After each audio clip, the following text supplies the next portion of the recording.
ini kepala desa lulusan SD. Gini Pak Rocky, kalau saya foto seseorang yang lagi mengukur tanah kami, kena ITE nggak kami? Anda bayangkan, rakyat di situ sampai segitunya takutnya. Udah frustrasi. Jadi bagaimana hegemoni dari ITE itu masuk pada kepala desa yang sederhana, yang dia cuma ngurus kentang dan cabai sawit di situ, takut untuk motret. Saya tanya, kenapa Anda takut? Nanti saya dituduh menghalang-halangi pekerjaan. Dia sebut itu disosialisasikan sebagai proyek strategis Presiden Jokowi. Dipakai nama presiden di situ. Jadi menyebut proyek strategis Presiden Jokowi, rakyat ketakutan, bahkan untuk melaporkan. Jadi yang Anda terangkan tadi itu udah berlaku sampai tingkat bawah. Undang-undang ini jadi monster. Padahal tadinya undang-undang ini dibikin untuk menghalangi transaksi elektronik yang merugikan negara. Nah sekarang transaksi elektronik dalam bentuk korupsi nggak ada, pakai cash, nggak pakai lagi undang-undang ITE itu kan. Jadi ini undang-undang yang udah dipalsukan berkali-kali, justru dipakai sekarang untuk menghalangi orang yang kritis. Kan konyol di situ kan. Ini undang-undang dungu itu.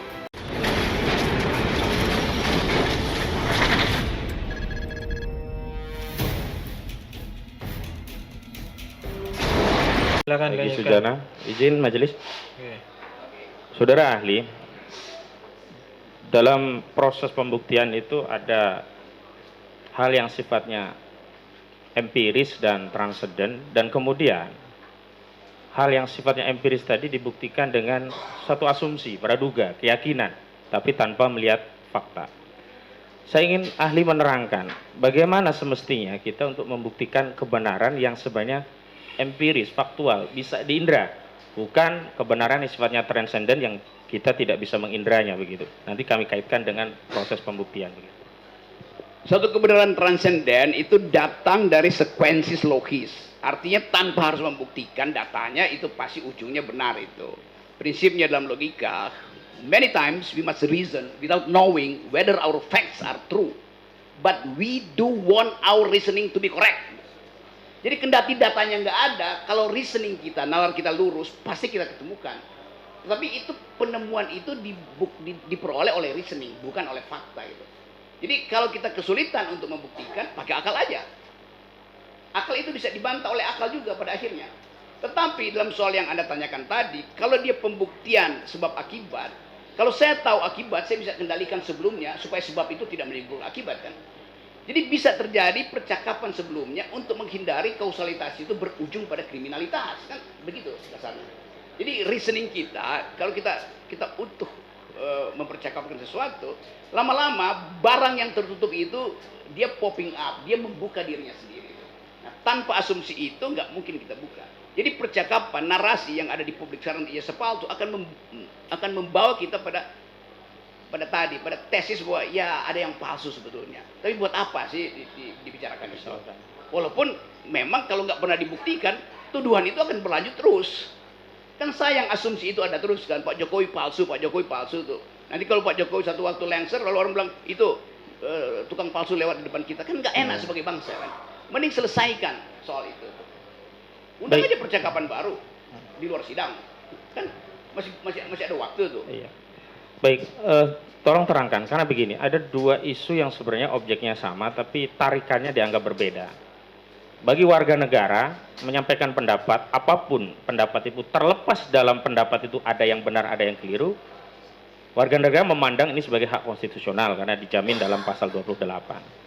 Tapi ada semacam fenomena, bahkan secara faktual, sejumlah aktivis, sebut saja Edi Mulyadi, Syahganda Nainggolan, Jumhur, dan yang lainnya, narasi-narasi kebebasan berpendapat itu sekarang ditarik menjadi seolah suatu kejahatan. Misalkan dianggap sebagai kebencian, hoax atau penyebar kebohongan, bahkan dianggap ini menerbitkan keonaran. Saya ingin beri batasan yang konkret, apakah hal-hal seperti itu adalah hak konstitusional yang dijamin konstitusi, atau sebenarnya memang kejahatan? Kalau ini memang kejahatan, hukum saja semua orang berpendapat, begitu. Waktu kita pindah dari sistem kerajaan, pergi pada sistem republik, semua hal yang sifat privat itu kita hentikan kedudukannya. Raja tidak boleh lagi klaim bahwa dia punya tubuh privat. Begitu pindah republik, raja itu hanya punya tubuh publik, namanya presiden itu.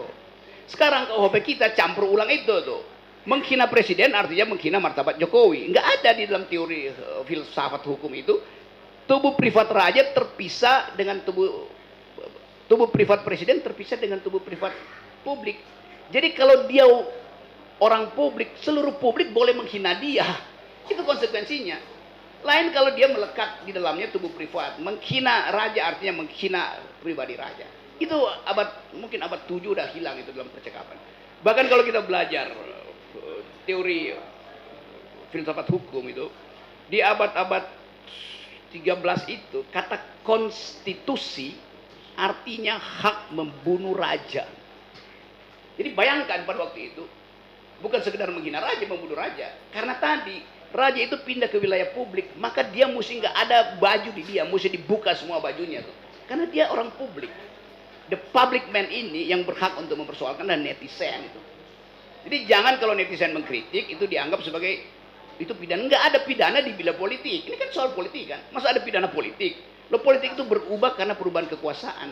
Nanti ada balas dendam jadinya. Jadi saya mau pastikan bahwa hak berpendapat itu dimaksimalkan dan dijamin maksimal di ruang publik. Nah kalau seseorang di ruang publik dihina oleh publik, nggak boleh dikriminalkan. Dan itu kebebasan mutlaknya di situ tuh. Anda boleh caci maki seseorang itu, marah bahkan, Anda boleh mulut Anda itu tiba di depan hidungnya, nggak ada soal. Yang penting jari telunjuk Anda tidak tiba di ujung hidungnya.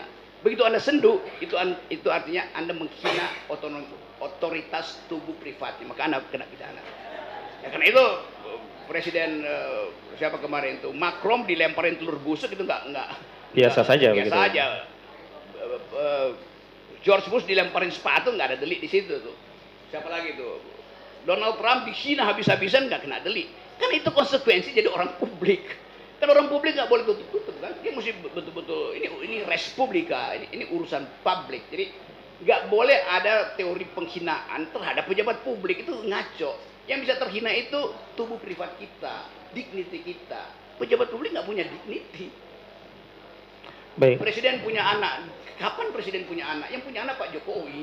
Jadi kalau menghina anaknya presiden itu nggak masuk akal juga.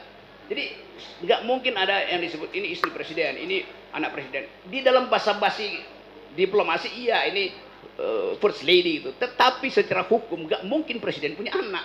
Karena itu nggak mungkin juga anak presiden punya ayah kan begitu. Baik. Ini saya melihat ada fenomena.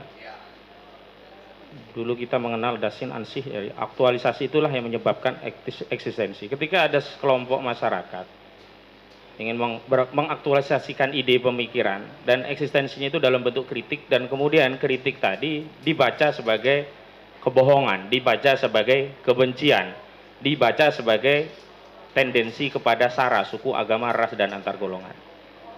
Maksudnya saya ingin kaitkan, misalkan dalam konteks pasal 14 ayat 1 dan 2 itu kan orang kemudian dianggap melakukan kejahatan karena dianggap menyebarkan kabar bohong yang menerbitkan keonaran. Terlepas ini juga debatable keonaran.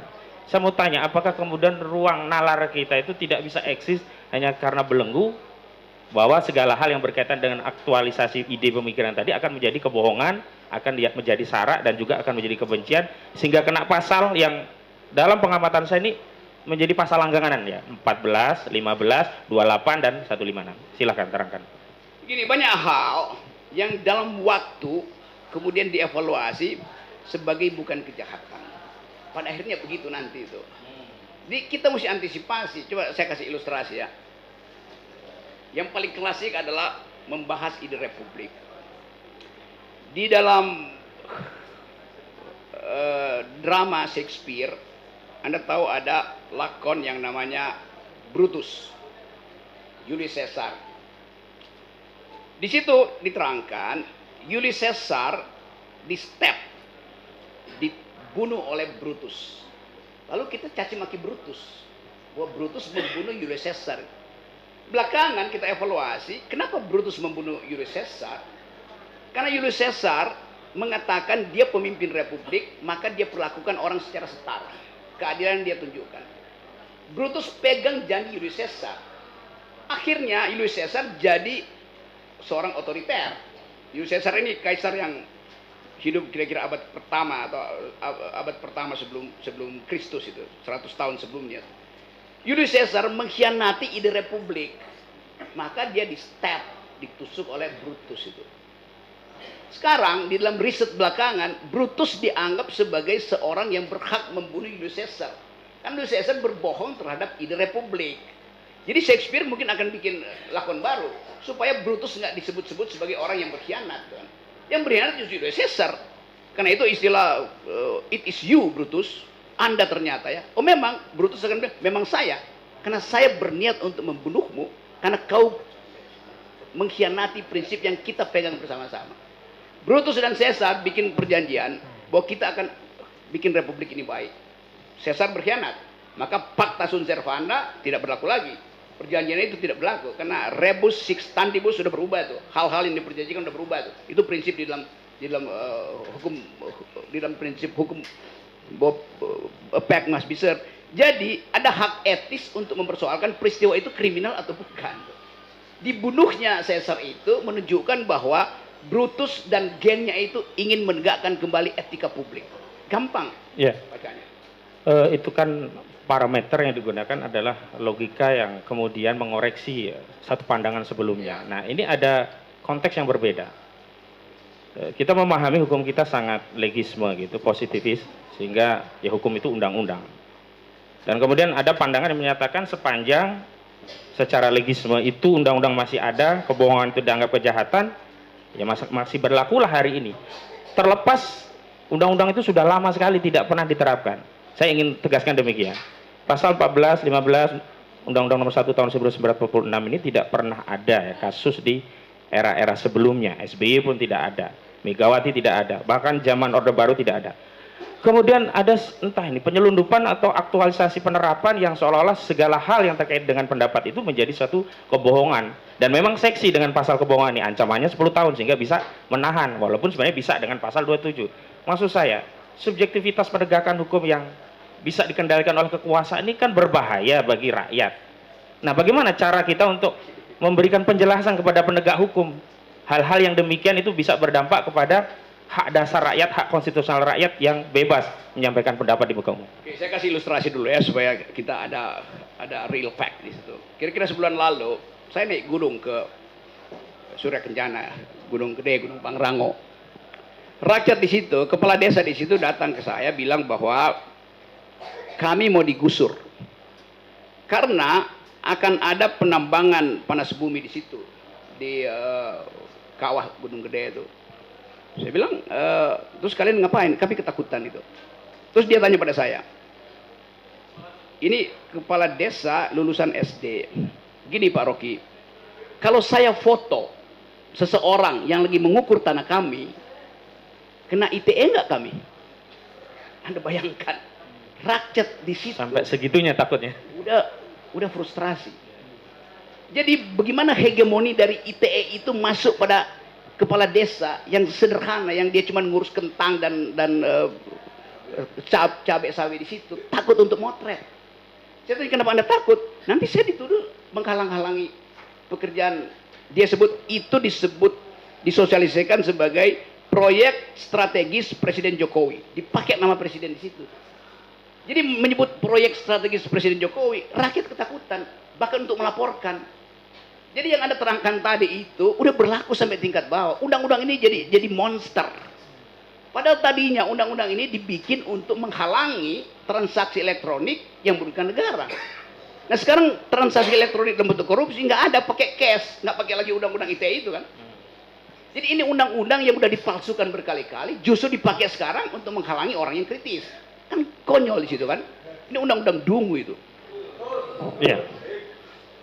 Problemnya bahwa lagi-lagi karena asas legalitas ada semacam saya menyebutnya otoritarianisme aparat penegak hukum yang berdalih pada adanya legalitas.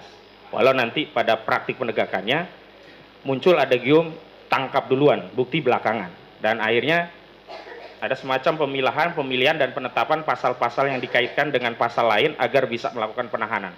Contoh kalau ini penghinaan kan bisa saja pasal 27 Undang-Undang ITE, tidak perlu pakai 28. Tapi saya melihat intensi penggunaan pasal 28, pasal 14 itu lebih tinggi karena memang ada subjektivitas di sana bisa untuk menahan. Sebenarnya fenomena apa ini penegakan hukum yang seperti ini secara filosofisnya? Kenapa nggak diambil prinsip minus malum? Yang minusnya aja, kenapa yang maksimalnya? Kan jaksa bisa pilih, ya saya tuduhkan yang paling lemah aja deh, bisa transaksi di ruang pengadilan kan. Kenapa mesti ambil yang tinggi itu? Karena ada prinsip bahwa pidana terakhir itu adalah pidana pamungkas. Kan itu nalarnya bagaimana? Perselisihan antar warga negara dipasangkan pidana tertinggi itu ngaco. Jadi keakraban berwarga negara hilang dong. Fungsi dari percakapan itu untuk membatalkan pidana justru tuh. Jadi kasih sesuatu yang bisa orang tahu, oke, ada kesalahan, tetapi jaksa karena dia bijak, dia tuntut aja yang paling lemah tuh, bukan tuntut paling tinggi. Itu peradaban demokrasi begitu, supaya dimungkinkan kita bercakap-cakap sebagai warga negara tuh. Kalau saya lihat jaksa, kita ragu, kita mau diapain tuh? Sama seperti lihat polisi sekarang, untung polisi lagi problem, sehingga dia takut lihat masyarakat sipil sekarang. Ya. Jadi hal ini yang kalau itu didalilkan, kita masih hidup di dalam tradisi yang disebut sebagai inkuisisi. Pengadilan di zaman Romawi yang tuduh dulu suruh dia buktikan itu. Saya mau hukum mati Anda, buktikan bahwa Anda gak akan mati, padahal udah mau dibunuh itu. Kan tesis itu masih berlaku pada praktek kejaksaan kita itu. Sifat inkuisisi itu. Balas dendam, menghukum sekeras-kerasnya itu. Tubuh orang dianggap sebagai bagian yang harus dipamerkan di dalam ruang publik yang disebut the festival of torture. Abad 14 begitu. Semua penjahat itu kalau dihukum kurang, dia mesti dipamerkan, digantung, dibakar tuh. Festival of torture, festival kekerasan. Ini negara Pancasila, bagaimana ada festival of torture? Ya. Saya kutip fakta-fakta. Jadi ada semacam vonis publik dulu sudah diterima oleh terdakwa atau orang yang baru dalam tuduhan melakukan tindak pidana. Dan dalam proses persidangan bahkan tuduhan-tuduhan itu tidak dimunculkan dalam dakwaan. Saya kasih contoh kasus yang lain tapi nanti saya kaitkan juga dengan kasus ini. Misalkan dalam kasus terorisme Ustadz Farid Ahmad Uqbah. Itu ada tuduhan pendanaan terorisme. Undang-Undang Nomor 9 Tahun 2013 tentang penjagaan pendanaan terorisme. Dan itu difestivalisasikan ke seluruh publik melalui media. Dan itu dari penyidik yang menjadi sumber. Dalam dakwaan di persidangan tidak ada pasal itu. Dan ketika ada 3 dakwaan, hanya 1 dakwaan. Nah, saya kembali kepada soal hari ini. Ini juga demikian. Ada core yang berbeda. Kalau memang ini core-nya ITE, semestinya lex spesialis fokus ke ITE. Kalau ada perbedaan pasal, paling ke 27, ke 28. Tapi ini seolah-olah ada motif ingin menjerat terdakwa. Kalau nggak kena pasal ini, cari yang terberat. Ada pasal ITE, ada pasal HOK, ada bahkan penistaan agama. Bagaimana pandangan Anda terkait hal ini? Itu yang kalau saya simpulkan, ini yang disebut the very philosophy of retaliation, pembalasan dendam gitu. Ngapain kita sebagai warga negara mendendam? Kalau antara pribadi mungkin ada dendam karena kultur. Ini urusan publik, apa ada dendam di situ? Atau kalau kita terangkan, Pak Jokowi berbohong nggak pernah kita laporkan pengadilan, paling kita olok-olok. Kami pernah gugat di Pengadilan Negeri Jakarta Pusat. Hanya untuk apa? Supaya sadar bahwa presiden sebagai kepala negara berbohong pada publik. Semua rencana mulai dari IKN segala macam tuh, kereta cepat segala macam, anggaran yang macam-macam itu, promosikan bahwa Indonesia masih bisa masuk investor 1.200 triliun padahal baru sifatnya MOU. Kan kita tahu MOU itu bisa terbang juga pada akhirnya kan. Itu kan bohong semua kan. Tapi kita nggak persoalkan. Iya, ada 2 konsep mohon untuk diterangkan agar kita tidak jatuh pada salah satu konsep yang kita hindari. Ada mahstat, ada rehstat. Dalam konteks rehstat tentunya aparat penegak hukum itu menjadi abdi negara, bukan abdi penguasa. Ketika jatuh negara itu menjadi mahstat, maka aparat penegak hukum bukan lagi menjadi abdi negara tapi menjadi abdi penguasa. Apakah fenomena yang terjadi hari ini adalah suatu fenomena yang menunjukkan negara kita sudah jatuh kepada mahstat tadi? Sudah berlangsung begitu. Bukti ada KUHP. Kalau dibilang apa isi KUHP sekarang, semuanya delik politik yang dihukum tuh. Itu udah makstat namanya tuh. Kan kalau rekstat, oke, equality before the law, dan seringkali juga salah diterimakan. Equality before the law bukan kita rakyat sama di depan hukum, bukan. Kita rakyat yang tidak sama harus diperlakukan sama oleh hukum. Itu. Kan saya pasti nggak sama dengan Pak Jokowi statusnya tuh. Tetapi hukum harus bisa saya secara sama. Jadi biarin aja ada keragaman status orang, status sosial orang itu pasti berbeda. Kenapa mesti disamain? Yang harus sama adalah hak saya untuk minta diakses oleh hukum. Atau sebaliknya, hak saya untuk mengakses hukum. Di antara orang yang berbeda, aksesnya mesti sama. Itu namanya equality before the law. Yang sering salah dipahami di dalam mulai dari semester 1 mahasiswa kuliah filsafat. Ya, dalam konteks equality before the law ya. ini, harusnya kan antara jaksa dengan terdakwa punya kedudukan yang sama. Salah satunya adalah dakwaan tentang kabar yang tidak lengkap. Tentu dalam konteks mendakwa dengan kabar yang tidak lengkap, seorang aparat harus mendatangkan kabar lengkapnya. Sebagai informasi, kabar yang tidak lengkap itu adalah unggahan buku yang ditulis oleh Saudara Bambang Trimulyono, Jokowi Undercover 2. Di sana memuat bahwa Saudara Bambang Trimulyono meyakini ijazah SD, SMP, SMA, bahkan S1 Saudara Joko Widodo palsu. Tapi dalam dakwaan, ketika mendakwa Bambang Trimulyono dan Gus Nurdin sebagai orang yang mengedarkan kabar tidak lengkap atau berkelebihan, dalam dakwaan ini jaksa tidak pernah menghadirkan saksi-saksi yang berkaitan dengan S1, hanya SD, SMP, SMA. Apakah ini juga berkaitan dengan equality before the law tadi? Ini ada rakyat yang beda-beda, bahkan dengan jaksa yang beda, tapi semestinya kan harus sama di depan hukum gitu. Saya baca itu, bahkan buku pertama Saudara Bambang Tri, saya baca. Pada waktu itu Pak Tito Kapolri bilang buku ini tidak ilmiah. Di depan TV One saya bilang, Pak Tito bukan rektor Universitas Indonesia. Dia bukan the community of the professor. Yang boleh bilang begitu adalah sidang akademis. Mengatakan itu tidak ilmiah, mestinya forum ilmiah, bukan forum Kapolri. Jadi dari awal buku itu saya anjurkan bawa ke UI, diuji di situ, bawa ke UGM, bawa ke Solo, diuji di situ, supaya dinyatakan statusnya, referensinya kurang, datanya palsu, metodologinya kacau, tidak ilmiah.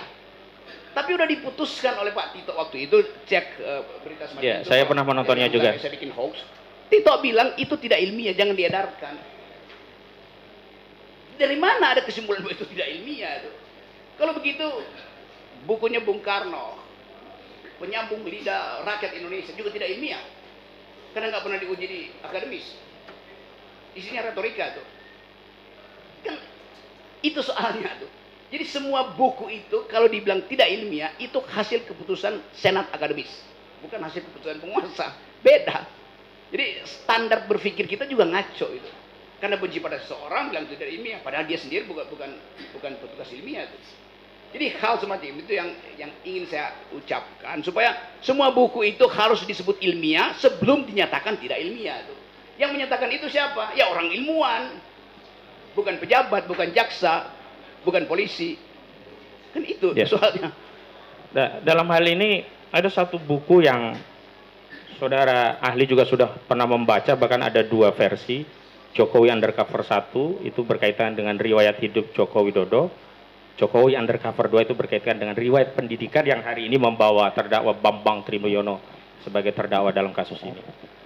Namun pada saat yang sama belum pernah diuji dalam forum akademis dan belum pernah ada tulisan pembanding yang melakukan kritik terhadap buku ini. Secara otoritatif dia sendiri dalam kebenaran dan tidak bisa diganggu karena tidak ada yang menguji, tidak ada juga buku yang mengcounter. Saya mau kaitkan dengan kebijakan era SBY. Mungkin saudara Ali masih ingat, Jos Adi Condor bikin buku namanya Gurita Cikeas. Dan itu secara elegan oleh Presiden SBY dibantah dengan buku dan itu juga tidak berimplikasi pada hukum.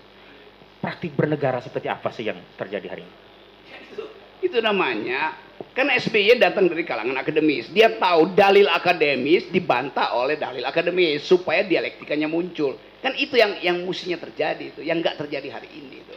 Sehingga saya beberapa kali diminta untuk menentukan status akademis dari sebuah disertasi itu. Disertasi nih ya. Saya bukan PhD. Tetapi setiap disertasi ada logikanya. Lalu saya bilang, mudah.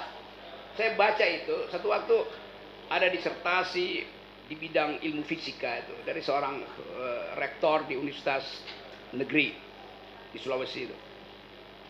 Pada itu, ini bagaimana ya, kita duga dia palsu. Saya bilang gampang, sini saya baca. Saya baca logikanya itu. Saya bilang kok grammarnya keliru. Mestinya kalimat aktif, kenapa kalimat pasif gitu. Saya anggap bahwa ini dia nggak paham konteksnya. Saya bilang Google aja. Di Google terlihat bahwa itu kutipan dari sebuah tesis disertasi di Austin University Texas atau di mana itu, yang dia copy paste, dia terjemahkan dengan grammar yang kacau karena bahasa Inggrisnya buruk. Maka ketahuan bahwa ini salah, terbongkar akhirnya. Dia dinyatakan sebagai ini palsu. Tetapi karena dia profesor, dikelilingi oleh staf yang juga ingin naik jabatan, dilindungilah dia tuh. Padahal otaknya udah buruk, mentalnya udah kacau, kenapa dilindungi? Itu soalnya kan. Dulu orang protes, Saudara Rocky Gerung bukan dokter kok periksa-periksa disertasi. Lo disertasi itu ada metodologinya, saya ngajar metodologi. Nggak perlu jadi dokter untuk paham logika itu. Baik. Kan, soal semacam. Jadi balik pada soal tadi, ya sebaiknya itu sebagai status akademis dibahas, dipertahankan, diejek, dipuji di forum akademis, bukan di pengadilan. Satu lagi, kebenaran secara logika itu kan satu pernyataan harusnya logis, dan diantara saya mau sampaikan proposisi, mungkin tidak. Ini ada orang beragama, agama tertentu, saya sebut Islam. Dia mengamalkan ibadah tertentu, dalam hal ini mubahalah. Dia meyakini mubahalah, ajaran Islam. Dia mempraktikkan mubahalah. Lalu logis tidak, kemudian dia dituduh menistakan agama yang dia yakini itu. Dalam konteks kasus Bambang Trimulyono ini ada salah satu pasal demikian. Saya hati-hati dulu ya, karena ini soal agama nih. Saya terangkan dulu sejarah. Sebulan lalu, seorang profesor sejarah, namanya Paul Johnson, orang Inggris. Ini profesor, dianggap profesor yang paling hebat lah di dunia. Dia meninggal dunia tuh. Salah satu kajian yang dia buat adalah, selama periode modern, satu hal yang nggak bisa dibatalkan adalah proposisi-proposisi agama. Nggak bisa dibatalkan. Ilmu pengetahuan berubah, dari Newton pindah ke Einstein, Einstein dikritik oleh Stephen Hawking. Teori filsafat berubah, paradigmnya berubah. Agama nggak bisa berubah itu. Karena ada yang disebut sifat esoterik dari agama itu. Bagian batin yang hanya bisa diakses oleh keyakinan. Ini profesor sejarah, waktu ditanya, Anda percaya Tuhan nggak? Saya nggak bisa jelasin dengan logika, tapi saya percaya. Nah itu nggak mungkin diadili. Karena Anda nggak bisa adili seorang berbohong di dalam doanya tuh. Jadi kalau dia katakan bahwa kesungguhan hati dia ingin membuktikan itu di dalam doa, dalam sumpah itu. Dia nggak usah dibuktikan. Kan itu bagian yang paling intim, bagian core de la core, creme de la creme, the core self dari homo religiositas adalah itu. Kalau meminjam istilah Pak Andul, core of the core begitu ya? Ya, core of the core, itu terjemahan dari bahasa Perancis, creme de la creme. Baik, terima kasih Ali. Selanjutnya saya berikan